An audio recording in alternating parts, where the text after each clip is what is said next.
got these 3 little videos from the politicians that go into the stream, and then the main event is going to be you and the family and doing all this. Okay, good. Oh, this is... This is the, yes, this be the object. Now, I've just got it covered for, okay. just have it covered. You know, we don't have, we can take that off before we start.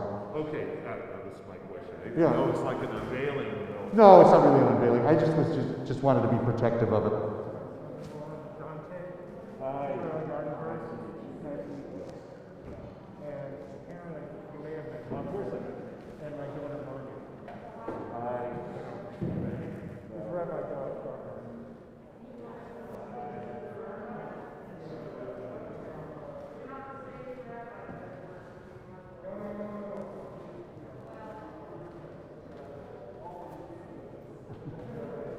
Our Chromebooks are failing us.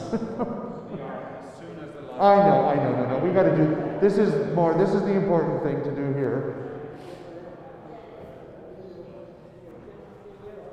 Hello?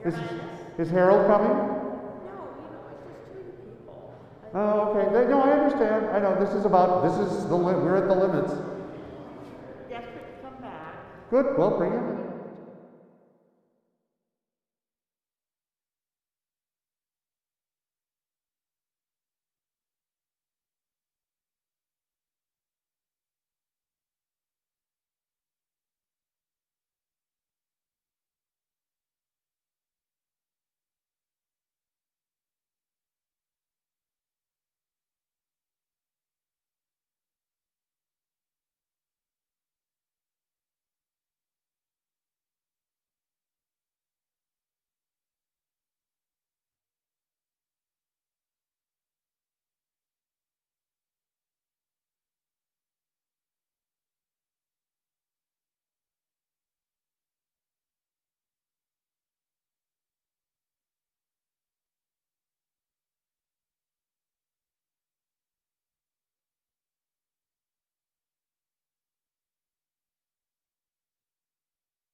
If you can come into the kind of center of the museum, we're going to start the live stream shortly. You can't be between the music stand and the camera because that's where we're doing all of this.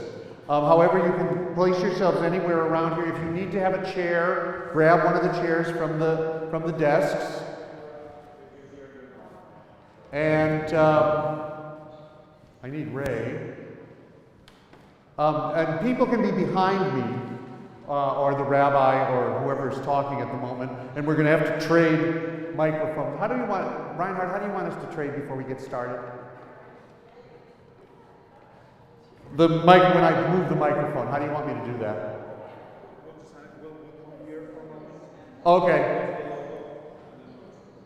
Let me explain to you quickly how this is going to work.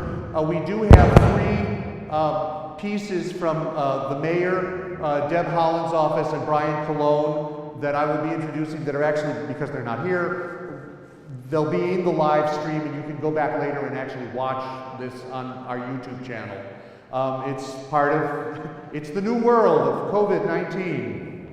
It's all new to me, and Reinhardt is our cameraman and IT guy here and broadcaster and whatnot, and so I'm just going to watch and, you know, take cues from him. And oh, Ray, you're there. Good. All right, if you would join us over here so that we can do a fairly easy pass off of the camera, and then I will.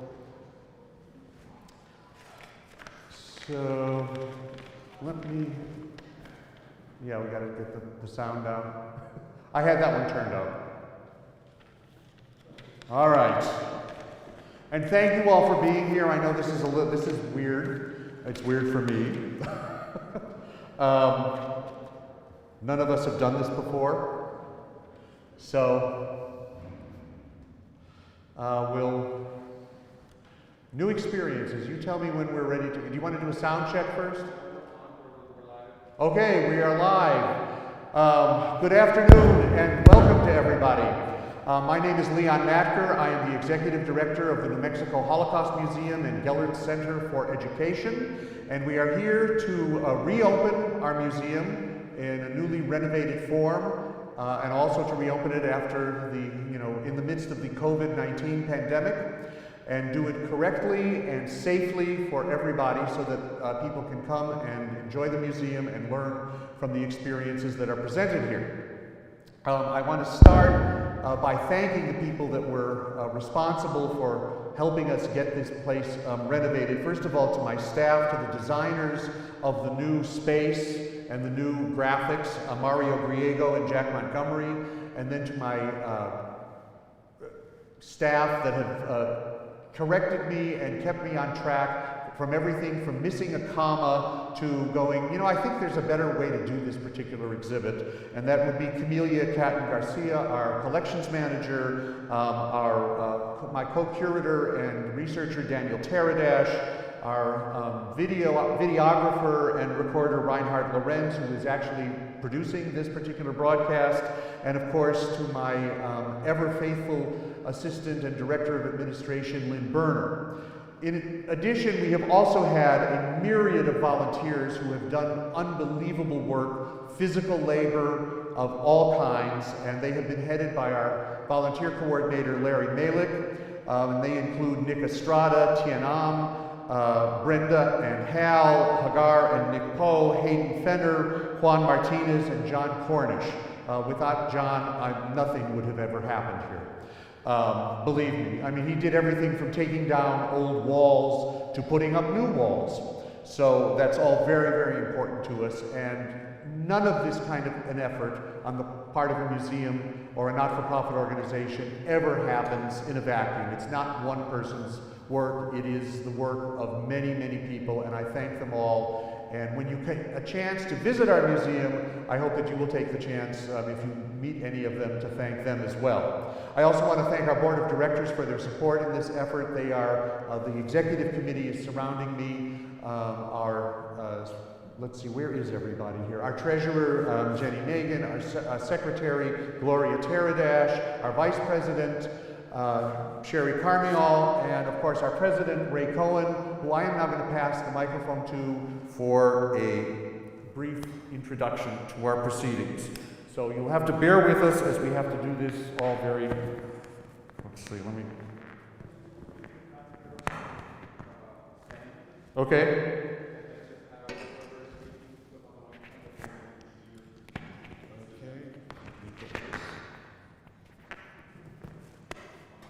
Okay. Okay. Hi to everyone. Welcome you to the New Mexico Holocaust Museum and the Geller Center for Education. My name is Ray Cohen, and as Leon introduced me, I'm president of the board.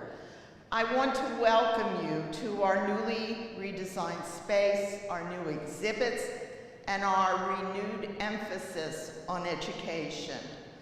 Our mission is to shine a light on acts of hate and intolerance by educating and building communities of upstanders through our newly designed space, our exhibits, our education outreach, and through our collaboration with different communities.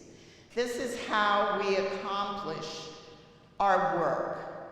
We have education programs for those whom we serve about the Holocaust and other genocides, so that we can promote social justice and a respect for the rights of all, to build an informed citizenry, one that is compassionate, understanding, and responsible towards others in their community, our nation, and the world.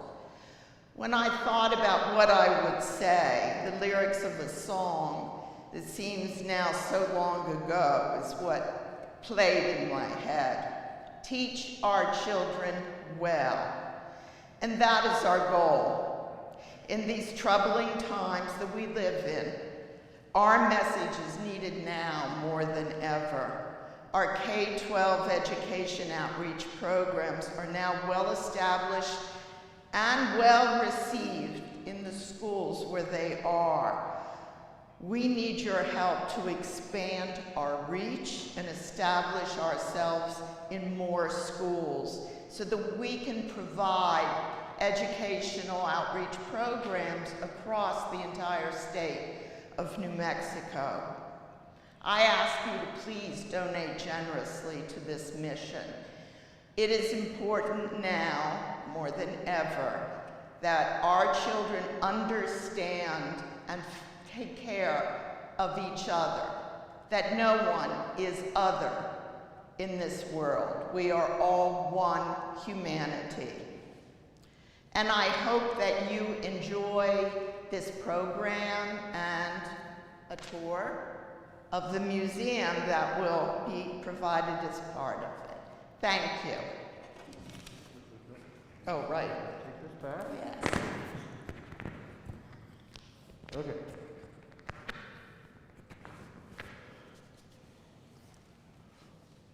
One of the things our museum is currently doing, and that I hope you will support in the future, is working in collaboration with the city of Albuquerque in securing a permanent home for the museum that has enough space to accommodate all of the exhibits we would like to do and all of the education programs that we have to do. And in line with this, we have a greeting from the mayor of Albuquerque, the Honorable Tim Keller. Hi, my name is Tim Keller, Mayor of Albuquerque, and I'm so grateful for the opportunity to celebrate the reopening of the New Mexico Holocaust Museum. You know, the city's done a lot of work towards trying to have our city be safe and equitable, but part of that is breaking down our own history of racism, and this is something that the museum has been so helpful with. For us, this museum, really since 2001, has brought through education and anti-discrimination and anti-bullying efforts, even in our school district and in our city. They have really shown us how to be a better city and a better community. And right now, there are two new exhibits that are especially important during these times. The first one is the effects of colonization on our native populations. And when we think about what our city's been through, especially with the Oñate statue and this dialogue, this exhibit is so important for every New Mexican to see. The second one is phase 2 of slavery in America, which covers the history of our Black Americans after the Civil War, but really Reconstruction through World War II. This is, of course, hugely important for everything that's being discussed in the context of the Black Lives Matter movement. And it's a lot of the history that even myself, I didn't learn growing up here in New Mexico, because history kind of stopped around the turn of the century. And so this is really, really important for us. And we're so glad the New Mexico Holocaust Museum is sharing this with the community. Congrats on reopening, and I look forward to seeing the exhibits. Okay. One of the exhibits that's brand new to the museum is one on colonization. It's the effects of colonization, both Spanish and American, on the native populations of New Mexico. And speaking, because of the importance of this exhibit, we have a message from Congresswoman Deb Haaland's office that will be delivered by her assistant, Brenda McKenna. Sensamu, Umpagindi. Good day. My name is Brenda Ogoathe McKenna, and I'm from Nambe Owinge here in New Mexico. I serve Congresswoman Haaland and her constituents as a field representative in her district office here in Albuquerque, New Mexico. I am honored to read Congresswoman's statement for the New Mexico Holocaust Museum. Thank you for inviting me to be with you today at the New Mexico Holocaust Museum to help open Colonization, Racism and Resilience, a study of the history of the subjugation of the native populations of New Mexico. I regret I'm unable to be there to witness this grand opening with you today. I applaud you for honoring our ancestors. I'm a 35th generation Native American from Laguna Pueblo. I'm proud to be one of the 2 Native American women to represent New Mexico after 235 years without any Indigenous female representation in the halls of Congress.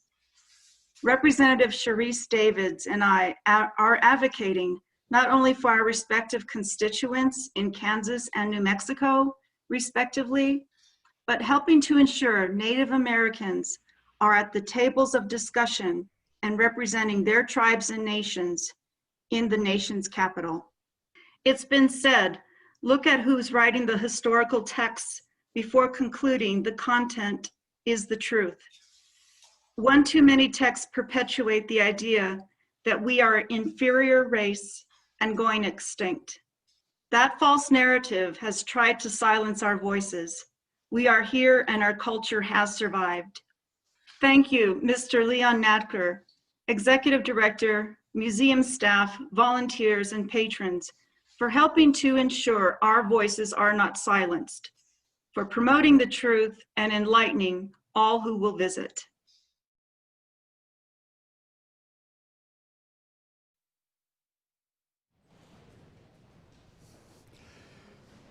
Last year at our annual gala, which unfortunately we cannot have this year due to COVID-19, we started a tradition of giving an award for the Upstander of the Year. That award was given to our State Treasurer, Brian Colon, and now we have a message from Brian Colon as our Upstander of the Year, and this is a tradition that we hope to continue on with very soon, and I am very grateful to Brian for taking the time to record a message for us.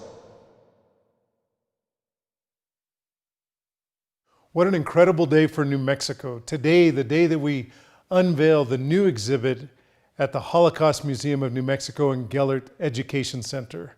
My name is Brian Colon. I'm the State Auditor of New Mexico, but today is very personal for me. It's personal for me because being born Jewish and being raised at the synagogue here in Albuquerque, going to Hebrew school at B'nai Israel, I understand personally the importance of educating our community when it comes to the Holocaust experience and the lived journey of generations of Jewish people. But in fact, today we continue to write the next chapter of embracing our diversity and telling our story. The Holocaust Museum tells our story better than anyone else. And today this exhibit, as it's unveiled virtually, as we anticipate in the future being able to go to the museum again. And with that, we want to say thanks to the Board of Directors for its vision. We want to say thanks to the governor and the legislature for the capital outlay so that someday, in the not too distant future, we'll enjoy a permanent home for the Holocaust Museum of New Mexico. As I sit here today, I know that I take great pride in having been named last year as the Upstander of the Year for the Holocaust Museum. It was a humbling experience knowing that my family takes great pride in that accolade. And I think today, as we unveil this exhibit, I think it's important that we all strive to be upstanders and not bystanders. For far too long, we believed that being able to stand up and say, I'm not a racist, that was enough. But now in the year 2020, in the time and place that we're in, we know that we can't just settle for saying I'm not a racist. We have to be anti-racism. And each and every day as we strive to be anti-racism, we know that that's exactly the mission of the Holocaust Museum of New Mexico and Gellert Education Center. That in fact, that is the place where the story will be told when we stand by and are just bystanders. But instead, we will no longer be bystanders. We will be upstanders. We'll lift up our community. We'll embrace our diversity. We'll no longer tolerate racism in our community. And I know that this is a place not just to tell a story, but to educate future generations of New Mexicans so that we can embrace a beautiful future for generations to come. I close with gratitude for this exhibit. I close with gratitude to all the visionaries who established the Holocaust Museum of New Mexico, and I thank those who continue to invest in a bright future as we tell our story and we educate generations to come. Thank you for joining us as we unveil virtually this incredible exhibit at the Holocaust Museum of New Mexico. When I was planning the renovation of the museum, one of the artifacts that I really wanted to display well was one of the Czech Torahs. These Sifrim Torah were stolen by Goering and Hitler during the war from all of the synagogues in Czechoslovakia, which they subsequently burned. The idea was they were going to create a repository of artifacts to create a museum of the extinct race after the war was over. Fortunately, this did not happen, and the British Army discovered the cache of scrolls and other artifacts at the conclusion of the war and moved them to England, where many of them still remain. However, throughout the years since the World War II, these scrolls and artifacts have been distributed to various synagogues and museums on permanent loan for safekeeping and to be displayed as reminders. And part of our new exhibit on survivors, which includes survivors' testimony, has several artifacts, and one of them is this Sefer Torah. And I wanted to have it displayed properly, and I was I was having coffee with Rick Hammer one afternoon, and mentioned this, and he said, I think my family would be interested in providing a new case for the Torah. So today we are dedicating that case that has been donated so very, very generously by the Hammer family, the children, grandchildren, and great-grandchildren of survivors of the Holocaust. And I'm here to dedicate the new case for this Sefer Torah, which is, as I understand it from the repository in England, this particular scroll is approximately 185 to 195 years old. So it has survived a great deal in its life, and I would like to now introduce the Hammer family, Rick, Karen, and their children, and Rabbi Dov Gartenberg from Congregation B'nai Israel. And we have to change microphones again, so give us just a second here. So, Rabbi, you come up, and I think just put this on your lapel. And I think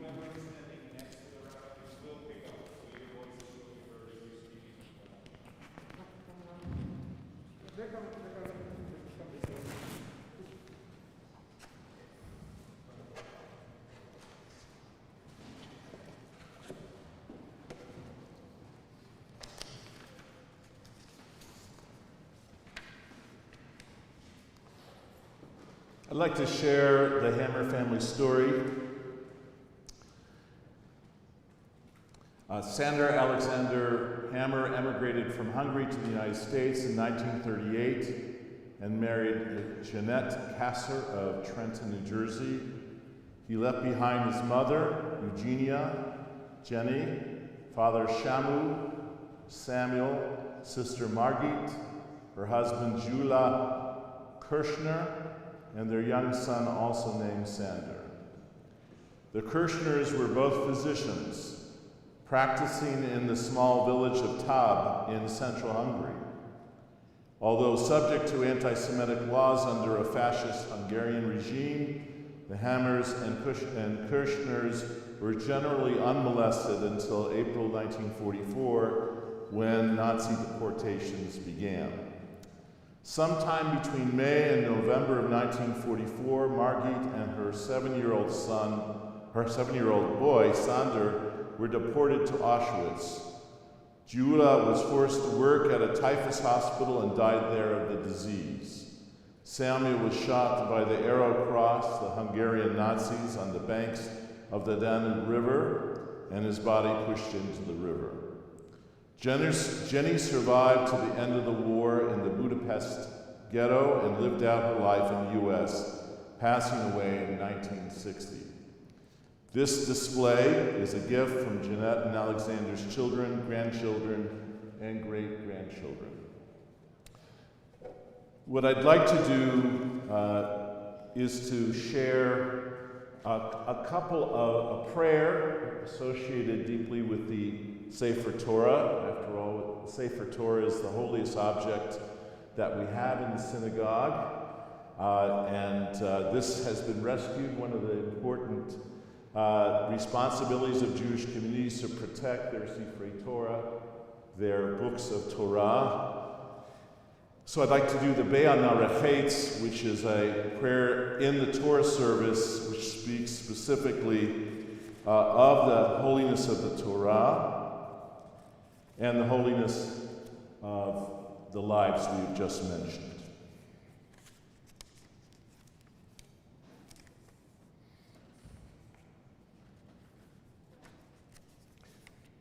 Be'ana Rechetz, Be'ana Rechetz, V'lishmei Kadisha Yakira, Hayla Layla Yana, Amartush Bechan,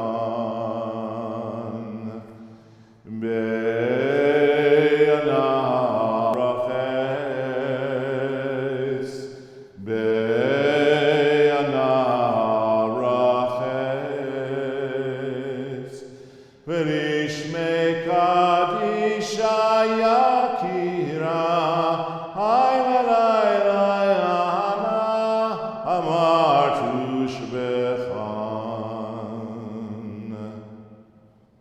May it please you, God, to open our hearts to your Torah, answer our prayers and the prayers of all your people Israel for goodness, for life, and for peace. I would also like to share something about the holiness of the Torah from the great philosopher of Judaism, Maimonides. And I'd like to do this in the form of reading the two first Mishnayot, or teachings, in his great code, the Mishnah Torah, again to convey to all our friends the holiness of the Torah and the reverence we give toward it. So Maimonides writes, it is an affirmative precept that it is a mitzvah binding upon every individual Israelite to write a scroll of the law for its own use, as it is said, now therefore write ye this song for you, in Deuteronomy 31. As the Torah is not written in separate sections, this text means write for yourselves the Torah, in which this song, a particular prayer song called Ha'azinu, is contained. Even if one's ancestors have left a person a scroll, it is a religious duty to write a scroll at his own expense. If he wrote it with his own hand, it is counted to him as if he received it from Mount Sinai. If one does not know how to write a scroll, he should get others to write it for him. He who corrects a scroll, even a single letter of it, is regarded as if he had written it completely. And second teaching is about the ancient institution of the king and the king's responsibility to be guided by the Torah. That is, The Torah symbolizes in Judaism the rule of law, the rule of a humane law. And so Maimonides goes on. A king has the duty of writing for himself another scroll of the law in his capacity as sovereign, in addition to the scroll which he owns in his private capacity. As it is said, and it shall be, when he sits on the throne of his kingdom, that he shall write himself a copy of this law, in Deuteronomy 17. This copy is corrected by comparison with a scroll kept in the temple court and under the authority of the supreme judicature. The scroll which the king has possessed when he was a private individual, he places in his archives. The one that he wrote or had written for him when he became king should always be with him. If he goes to war, the scroll is to be with him. When he enters his home, it is to be with him. When he hears a cause or tries a case, it is to be with him. When he sits down to a meal, it is to be placed before him. As it is said, and it shall be with him, and he shall read therein all the days of his life.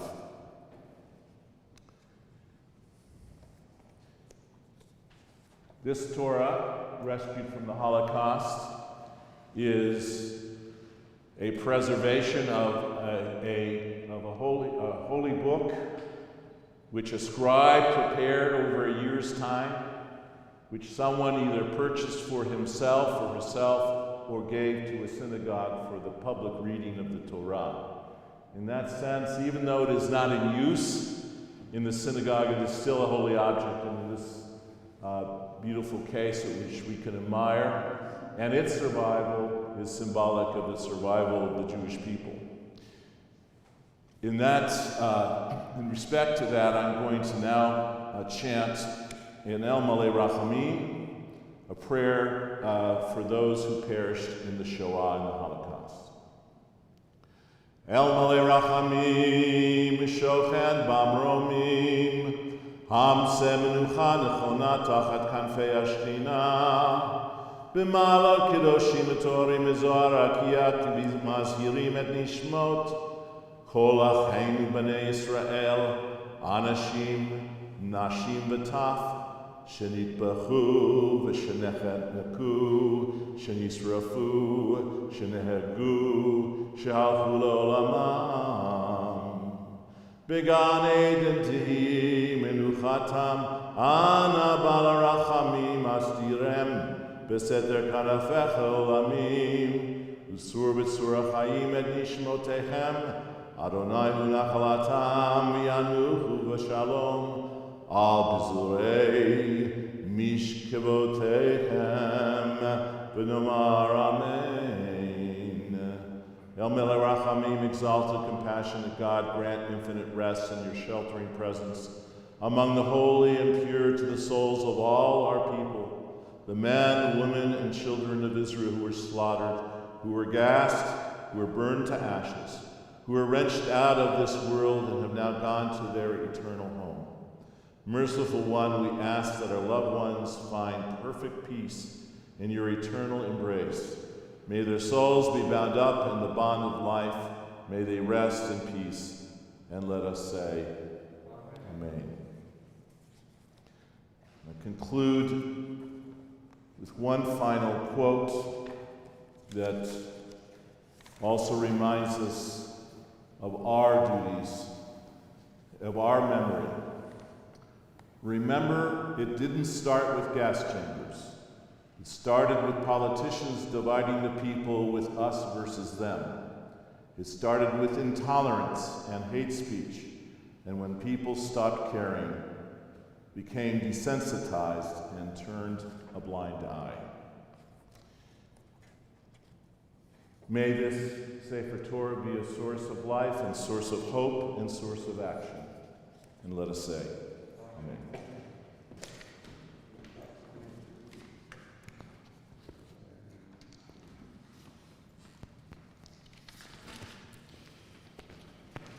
Rabbi, thank you so much.